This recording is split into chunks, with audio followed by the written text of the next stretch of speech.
Olá, que a graça e a paz do Senhor, Deus Todo-Poderoso, seja sobre você de uma maneira toda especial. Que a boa mão do Deus Altíssimo, do Senhor que possui os céus e a terra, seja o seu consolo, seja o seu amparo, seja a sua fortaleza. Eu sou a pastora Carmen Soares e quero compartilhar com você a palavra de Deus. Por que a palavra de Deus sempre? Porque a palavra de Deus é o que nós precisamos para a nossa vida ter significado. Porque tem muitas pessoas que não sabem nem para que ela está viva. Tem muitas pessoas que têm ainda aquela dúvida em relação à sua existência. Não sei de onde vim, não sei para onde eu vou, quem sou eu. E a palavra de Deus nos responde tudo isto. Responde quem nós somos, de onde viemos e para onde iremos. É fundamental. A palavra de Deus, ela é o quê? Ela é voz de advertência. Ela é consolo. Ela é esperança. A Bíblia não é uma estrutura inventada pelo homem. Ela é a palavra de Deus. As sagradas escrituras que nos orientam para que nós alcancemos o fim que nós desejamos. E qual que é o fim que você deseja para a sua vida? Qual que é o fim que eu desejo para a minha vida? Um bom fim, descanso, paz eterna, consolo eterno. E nós só vamos encontrar isto em Deus.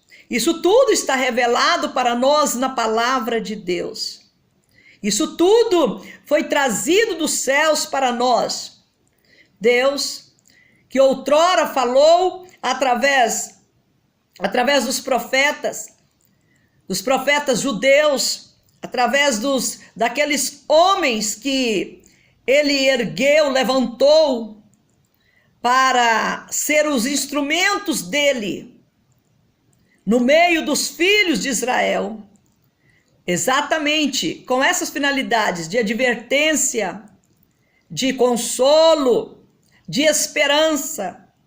Nos dias atuais, ele tem falado conosco por intermédio do nosso Senhor e Salvador Jesus Cristo, que trouxe a graça para nós, o favor que nós não merecíamos, ninguém merecia, porque até as nossas crianças, elas já nascem com a tendência à desobediência, à natureza pecaminosa, e tudo isto está marcado na nossa existência.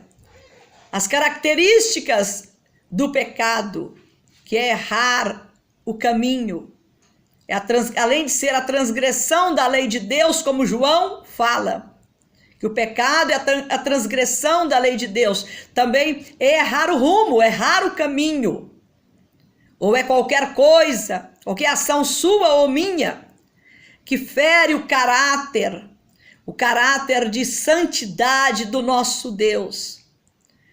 E a gente procura a orientação necessária para que o nosso viver corresponda com o que Deus espera de nós. Deus, ele é um ser moralista. Então ele espera que nós também sejamos assim.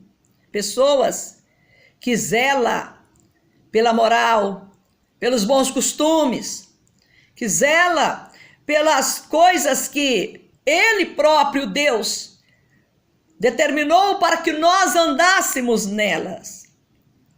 Deus é bom. Ele não deu a palavra dele para nos condenar. Antes, o propósito dele com a sua palavra é exatamente para nos salvar, para nos livrar da condenação. Condenação é, vamos dizer assim, que é a última instância. Não era o que Deus havia planejado para nós. Aliás, nunca. Ele nunca planejou criar o homem conforme a sua imagem, a sua semelhança, para o condenar, a perdição eterna, a condenação eterna. Não, ele não fez isto. Mas nós conhecemos a história. É o próprio homem, é o próprio ser humano, com as suas decisões, com as suas decisões erradas, com as suas atitudes em relação a si próprio e em relação a Deus. É o próprio homem que se deixa influenciar pelo maligno, que se deixa influenciar por Satanás, que se deixa influenciar pelo engano.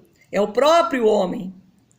O próprio homem, com as suas ações, é que acaba complicando a sua vida, quando que o propósito de Deus sempre é nos mostrar o caminho certo a seguir, para que nós tenhamos o fim que nós desejamos, o consolo e a paz eterna.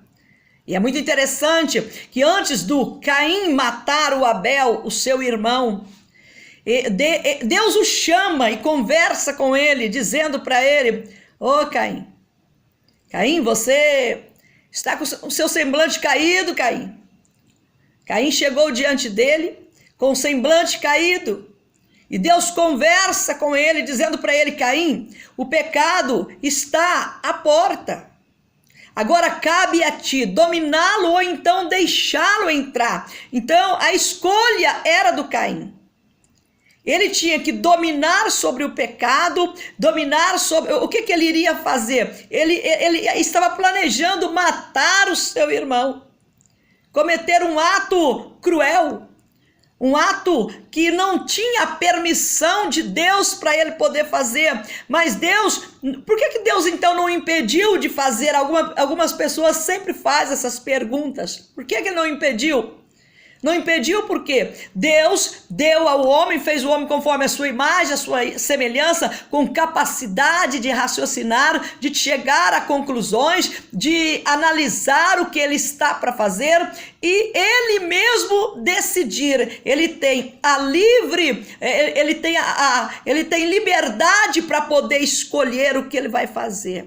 Tem muitas pessoas que dizem que o homem tem livre-arbítrio. Não tem livre-arbítrio, porque ele nasceu para ser escravo, para ser servo de Deus, para cuidar do jardim de Deus, para poder servir a Deus. Ele foi criado para ser servo. E uma pessoa que nasceu para ser serva, ele não tem livre-arbítrio. Um servo não tem livre-arbítrio.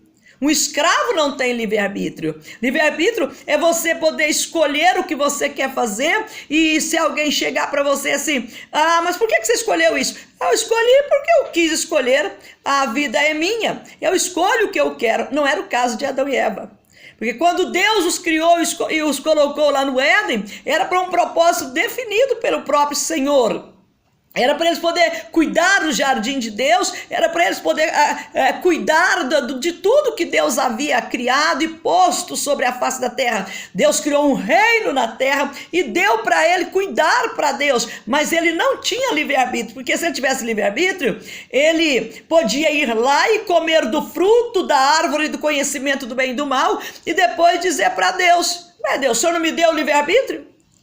Como é que agora o Senhor quer me condenar dizendo que eu vou morrer se o Senhor me deu livre-arbítrio? Deus não deu livre-arbítrio para ele. Tanto é que Deus colocou uma ordem.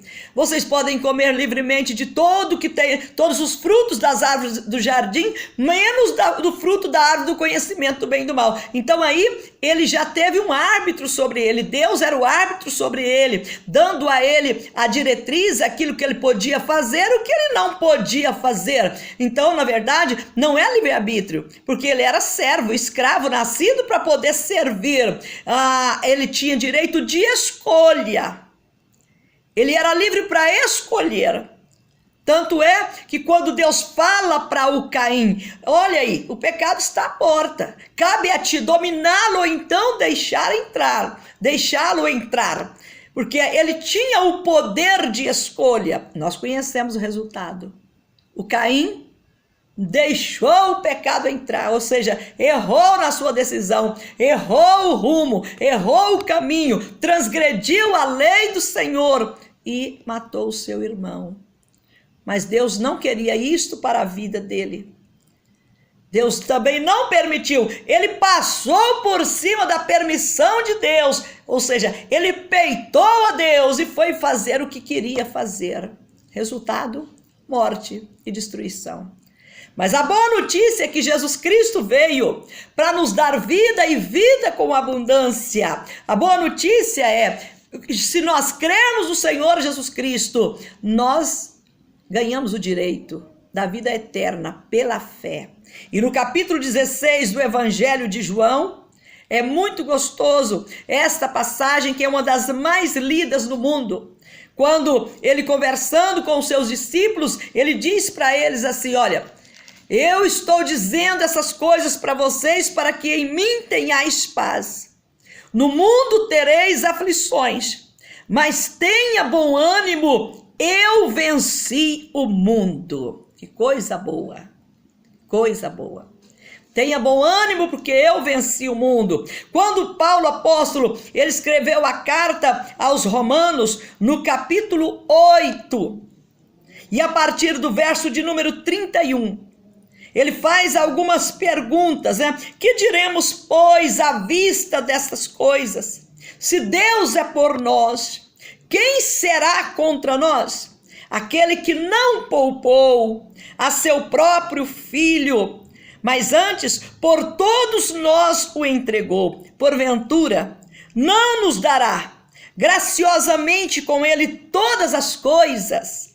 Quem tentará acusação contra os eleitos de Deus?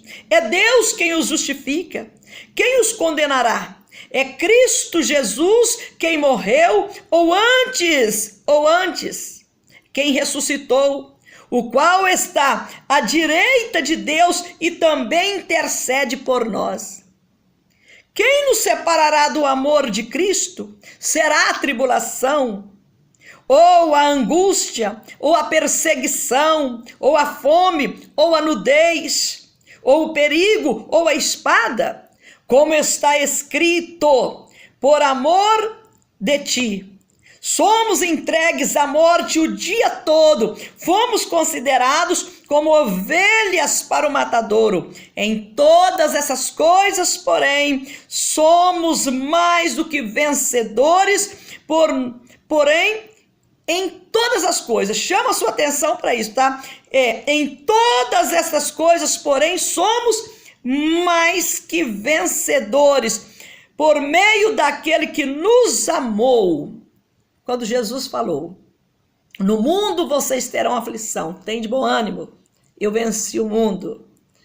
É claro, ele estava falando das dificuldades que nós enfrentamos pelo fato de nós vivermos no mundo hostil. Por que o mundo é hostil? Porque o mundo inteiro jaz no maligno. Então ele hostiliza os seus habitantes por si próprio. Satanás não é onisciente, mas ele tem seguidores em todas as camadas da sociedade, em todos os lugares. É raridade você encontrar um lar em que todas as pessoas ali servem a Deus. Todas as pessoas ali são nascidas de novo. Todas as pessoas ali entregaram suas vidas para o Senhor Jesus Cristo e não tem outra opção. Só tem isso aí. Ou a pessoa é de Jesus Cristo, se ela está em Cristo, ela é nova criatura. Se ela recebeu Jesus Cristo como Senhor e Salvador da sua vida, ela é nova criatura, ela está em Cristo. Mas se ela não recebeu, ela é a velha criatura, e se ela não está em Cristo, ela está no maligno. Se ela não está em Cristo, se ela não está servindo a Cristo, ela está servindo ao maligno. Então, o Satanás não é onisciente, mas ele tem seguidores em todas as camadas da sociedade, em todos os lugares e quase em todos os lares na face da terra, ele tem alguém que empresta a boca para ele, que se entrega para as obras dele, que é roubar, matar e destruir. Então, quando o Senhor Jesus falou: estou dizendo essas coisas para que em mim tenhais paz. No mundo terão aflições. Por quê? Primeira coisa, porque o mundo por si mesmo, ele nos hostiliza. Outras vezes também nós enfrentamos aflições, por quê? Nós mesmos, por falta de sabedoria, por tomar decisões erradas. Aí nós enfrentamos aflições por consequência do que nós fizemos, do que nós decidimos. Quando Salomão falou que há poder para a vida e para a morte na nossa língua, ele está mostrando para nós que o perigo que pode tumultuar a nossa vida está no nosso próprio corpo. Se nós não vigiarmos a nossa língua, ela vai nos colocar em enrascadas. Ela vai nos colocar em situações difíceis. Se nós não vigiarmos a nossa língua, nós vamos dizer coisas que vai tumultuar a nossa vida, que vai nos colocar em aflições. Aquele que bem utiliza, ele vai alimentar do seu fruto. Mas aquele que não souber utilizar a sua língua, ele vai o quê? Ele vai tumultuar a sua vida, o fruto vai ter do mesmo jeito. Aquela história, você pode escolher a semente para poder plantar, mas você não pode escolher depois o fruto que você quer colher. A semente que você semeou vai ser aquilo que você vai colher. Eu posso escolher a semente para plantar, mas eu não posso escolher o fruto que aquela semente que eu plantei vai dar. É o que ela brotou, é o que ela produziu, é o que eu vou ter que colher. Eu posso escolher a semente, mas eu não posso escolher o fruto da colheita que eu plantei. Vai dar segundo o que eu semeei. Então eu tenho que tomar cuidado, porque no mundo tereis aflições. São as aflições naturais pela hostilidade do mundo, por si próprio, né? Estar no maligno e Satanás fazer tudo para poder tumultuar a vida das pessoas na face da terra. Quando nós lemos em Apocalipse capítulo 12, que a palavra de Deus fala para nós assim: ai dos moradores da terra, porque o diabo desceu até vós com grande ira, sabendo que pouco tempo lhe resta. Ai dos moradores da terra. Então nós sabemos que nós que estamos presenciando os sinais que Jesus Cristo deixou como marco, como alguma coisa para nós lembrarmos que estamos vivendo o tempo do fim. Quando a gente depara com esses sinais ditos pelo Senhor Jesus Cristo, quando vir essas coisas acontecer, será o fim. Aí o evangelho será pregado no mundo inteiro por testemunho, e depois disto virá o fim. Então ele deixou alguns sinais para poder mostrar para nós que o fim está próximo. E nós estamos presenciando o que ele falou. Então nós não podemos esperar. Não podemos esperar que teremos moleza no mundo. Não teremos. Uma que o diabo, sabendo que pouco tempo resta para ele vai fazer... Ele vai mostrar o seu potencial para destruir, para roubar, matar e destruir. Ele vai colocar o inferno inteiro em peso, trabalhando para poder tumultuar a vida sobre a face da terra, porque é o tempo dele, é o tempo que Deus determinou, para ele agir. O agir de Satanás. Muitas vezes o agir de Satanás acontece pela nossa negligência, por não vigiar, por dar a ele a brecha, por legalizá-lo, por dar a ele legalidade de agir contra nós quando nós desobedecemos a voz de Deus. Se bem que em Jesus Cristo nós alcançamos a misericórdia do Senhor, e quando Satanás chega lá para nos acusar diante de Deus, porque ele é o nosso acusador, ele nos acusa diante de Deus, mas quando ele nos acusa, nós temos também um advogado que nos defende diante de Deus, Jesus Cristo, o justo. Ele é o nosso advogado, ele que é a propiciação pelos nossos pecados. Propiciar é aplacar a ira de Deus. Ele que com a sua própria vida, com o seu sangue, ele aplacou a ira de Deus contra nós, nos dando a oportunidade de nascer de novo, de ser novas criaturas e de sermos aceitos como filhos de Deus. Mas mesmo assim é preciso vigiar. Vigiar o tempo todo para não cair em tentação, vigiar para que o inimigo não venha conquistar os seus objetivos na nossa vida, que é de nos levar a pecar diante de Deus, de nos levar a perder, digamos assim, os privilégios que nós temos por ter fé em Deus, por intermédio do nosso Senhor Jesus Cristo. Os meus netos, eu tenho um neto de 7 anos e um outro de 8 anos. E aí eu falo para eles, se você fizer tal coisa, você vai perder privilégios. Eu falo às vezes para o Samuel, você quer perder seus privilégios? Então você me desobedece. Se você desobedecer, você já sabe, você vai perder seus privilégios. Agora, se você obedecer, você vai garantir os seus privilégios. Fala a mesma coisa para o Gabriel. Você quer perder privilégios? Não, não quero. Então obedece.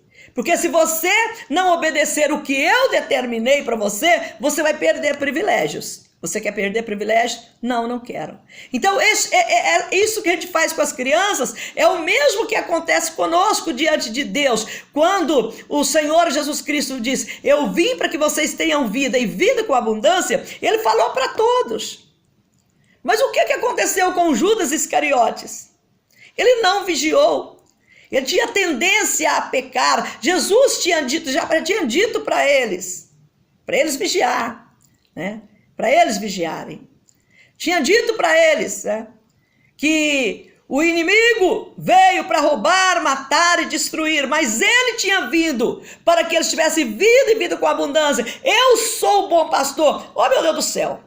Se já havia encontrado Jesus Cristo como bom pastor, por que ainda não estava satisfeito com o nosso Senhor Jesus Cristo? Aí é que está a questão da insensatez, da nossa insensatez. Muitas vezes nós achamos que nós sabemos de tudo, mas na verdade, se não for a misericórdia de Deus, nós corremos o risco de errar o rumo, de perder a direção. E aí só tem um jeito. Se errou o rumo, perdeu a direção, tem que pedir perdão a Deus, arrepender dos pecados e voltar novamente, dar meia volta e voltar novamente para o caminho determinado por Deus para que o inimigo não tome conta da situação. Quando Paulo escreveu aqui, quem intentará acusação contra nós, se é Deus quem nos justifica? Ele que não poupou nem o seu próprio filho, mas antes o entregou por todos nós. O que nos separará do amor de Cristo? No mundo existem todas essas aflições que Paulo alista aqui no capítulo 8 de Romanos, a partir do verso de número 31. Então, só pelo fato de nós estarmos vivos, nós já estamos correndo risco, porque o mundo é hostil. Nós, às vezes, não temos o juízo que deveríamos ter. Nós falamos coisas que não deveria falar, pensamos coisas que não deveria pensar e nós fazemos coisas que não deveria fazer. Aí a gente já traz também aflição para a vida da gente. Plantou, colheu. E muitas vezes também nós enfrentamos aflições, e que são aflições, às vezes, permitidas por Deus com o propósito de quê? De tratar o nosso caráter, de nos levar a ser pessoas parecidas com o nosso Senhor Jesus Cristo. Ele aprendeu a obedecer, o próprio Filho de Deus aprendeu o caminho da obediência através também do sofrimento. Não foi fácil para ele. Mesmo sendo ele 100% homem, 100% Deus, ele podia resolver tudo como Deus, mas ele abriu mão disso e assumiu a forma de servo. Ele assumiu a forma de servo. Mas e o livre-arbítrio? Ele era servo, como todos nós. Ele assumiu a forma de servo. Na forma de servo, ele foi obediente a Deus até a morte. Que morte? Morte de cruz. Ele sabia desde o início que seria isto. Então, ele podia ter decidido, não, Deus, eu não vou morrer na cruz por esse povo não, porque eu conheço o ser humano e eu sei quem eles são. Então, nem os seus irmãos acreditavam nele. Nem os filhos de Maria e de José acreditavam nele. Nem os seus irmãos. Era tanta perseguição, era tanta luta. E ele tinha que se guardar, ele tinha que vigiar. Ele tinha que vencer tudo aquilo. Aí ele fala para os seus discípulos: tenha bom ânimo, eu venci o mundo, eu venci para vocês. Ou seja, aquilo que vocês não podiam fazer, eu fiz. É só vocês confiarem em mim, tá? É só vocês confiarem em mim. É igual aquela criança que está amedrontada, que vai tomar uma injeção e está lá digamos, no posto de saúde para tomar uma injeção. E está com medo daquela injeção. Aí o papai fala assim: fica tranquilo, papai está aqui, tá? Papai está aqui, filhinho. É Jesus falando isso para nós: olha, no mundo vocês terão aflição, mas tem bom ânimo, papai está aqui, tá? Eu venci o mundo para vocês. Ou seja, o que vocês não podiam fazer, eu fiz. Mas pelo fato dele ter feito isso, não significa que nós não vamos ter dificuldades. Por quê? Porque o mundo jaz no maligno, o mundo é hostil, o mundo é inimigo de Deus, tá? E é inimigo também do povo de Deus. Então o que nós temos que ter? Uma postura. Que postura? A postura que Jesus mandou nós termos, tá? A postura de ser fiel até a morte, determinar no nosso coração de ser fiel até a morte e não ceder às paixões da nossa carne que milita contra o Espírito de Deus e nem tampouco também cair no laço do passarinheiro, deixar o inimigo armar a cilada e a gente cair no laço do passarinheiro. Aí virá as aflições, elas virão. Mas virão por quê? Porque nós mesmos não tivemos a sensatez de vigiar para que o inimigo não conquistasse os seus objetivos contra a nossa vida. Agora, como Paulo pergunta: o que poderá nos separar do amor de Cristo? Aí ele faz uma lista de várias dificuldades, de vários problemas que nós enfrentamos todos os dias na vida. Mas aí ele conclui dizendo: porém, em todas estas coisas, nós já somos mais que vencedores por meio de Cristo Jesus. Nós já somos mais que vencedores em todos os problemas da nossa vida, em todas as dificuldades que nós enfrentamos. Jesus Cristo já pagou o preço por nós. O que nós temos que fazer é olhar firmemente para Ele e perseverar. Mas isso não vai acontecer se nós não aprendermos a amar a Deus acima de todas as coisas. Amar a Deus acima das coisas, acima de todas as coisas. Eleger Deus como número 1 da nossa vida. É tão importante este amor a Deus acima de todas as coisas que nosso Senhor Jesus Cristo nos ensinou e nos ordenou a buscar em primeiro lugar o reino de Deus e a sua justiça. E depois as demais coisas nos serão acrescentadas. Então nós temos que ter este cuidado de amar a Deus acima de todas as coisas e lembrar que o mundo inteiro jaz no maligno. E o sistema, quando se fala de um mundo inteiro, fala do sistema que governa o mundo.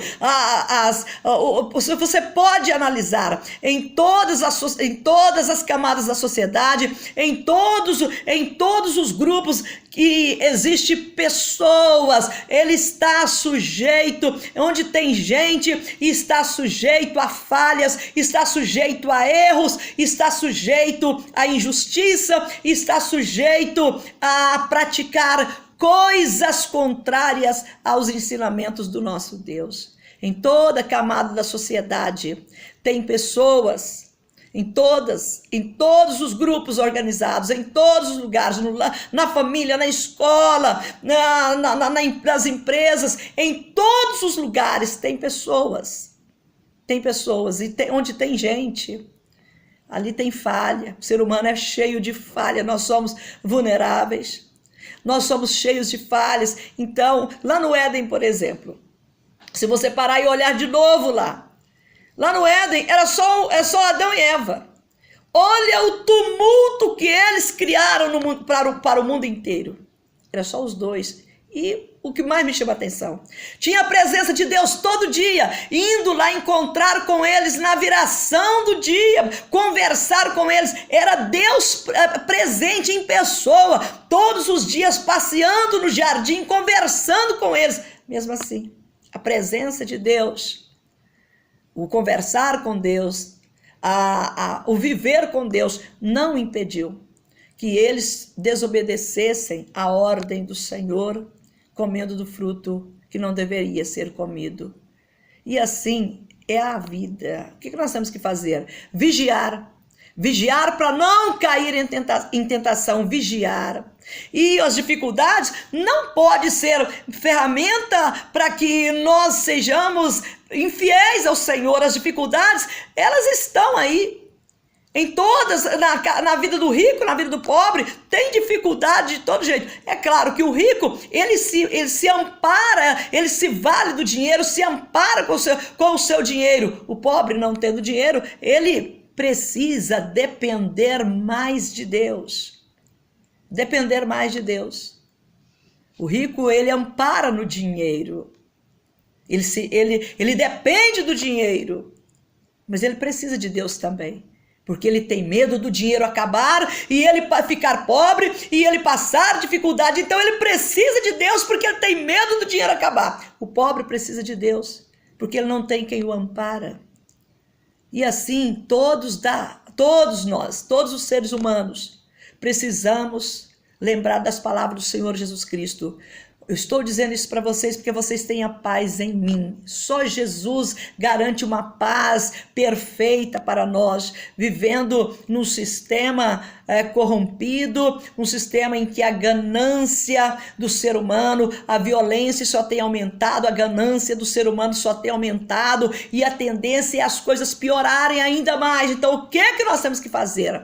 Aproximar mais de Deus e lembrar que em todos os problemas da vida, em todas as aflições, nós já somos mais que vencedores. E não ficar reclamando, murmurando, achando que não tem mais jeito, que Deus não está nos ouvindo. Deus está nos ouvindo. Ele não nos abandona, porque Ele conhece a nossa estrutura.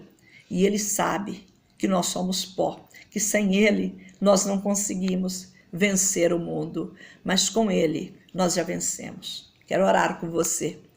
Senhor, nosso Deus e nosso Pai, tudo que era preciso fazer para que nós tivéssemos vitória na nossa vida, o Senhor fez por nós, dando nosso Senhor Jesus Cristo para morrer na cruz pelos nossos pecados. O castigo que era para nós foi aplicado sobre Ele. Pelas suas feridas, pelas suas chagas, nós fomos curados, nós fomos libertados, nós fomos abençoados por Ti.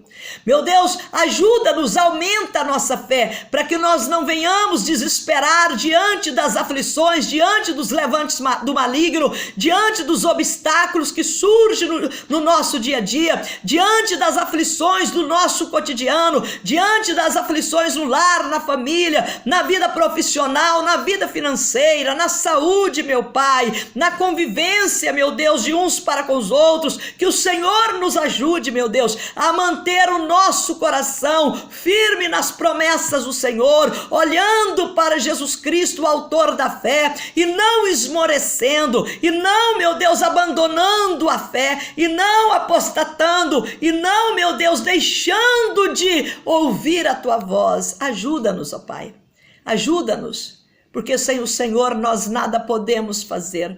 Abençoa esta pessoa, meu Deus, que está se vendo numa situação complicada, que procurou saída de todos os lados, mas não encontrou quem a ajudasse, que ela confia em Ti, meu Deus, porque o socorro que ela precisa vem do Senhor que fez os céus e a terra. Em nome do nosso Senhor Jesus Cristo, meu Deus, ajuda esta pessoa a vencer esse momento difícil, a passar por esse tempo de deserto, sem perder a comunhão com o Senhor, sem perder, ó Deus, a intimidade com o Senhor, que ela supere as aflições pela fé. Em nome do nosso Senhor Jesus Cristo, que ela sustente no coração a esperança, a fé, a esperança e o amor e a certeza de que em todas as coisas ela é mais que vencedora. Abençoa, meu Deus, meu Pai, os nossos lares, as nossas famílias. Ajuda-nos, ó Pai. Ajuda-nos, ó Deus, nas nossas aflições, meu Pai, e alegra a nossa alma, alegra o nosso coração, que tenhamos um coração agradecido, que venhamos render graças ao Senhor, te dar graças em todas as coisas, porque esta é a ordem, a vontade do Senhor para nós, que nós façamos isto, meu Deus, para a honra e glória do Senhor.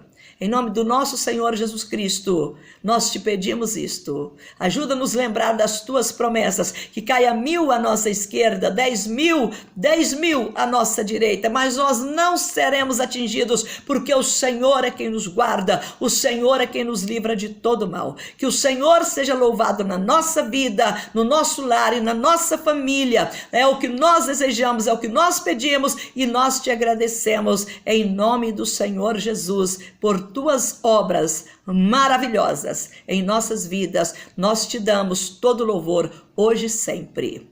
Amém. Muito bem. Deus te abençoe. Fique na graça e na paz do Senhor. Vai acabar tudo bem. Confia em Deus. Você falha, eu falho, mas Deus não falha. Um grande abraço, até o nosso próximo encontro. Eu te agradeço e que o Senhor complete a boa obra que Ele começou a fazer na sua vida. Certamente Ele vai completar, porque Ele é o Deus fiel. Deus te abençoe.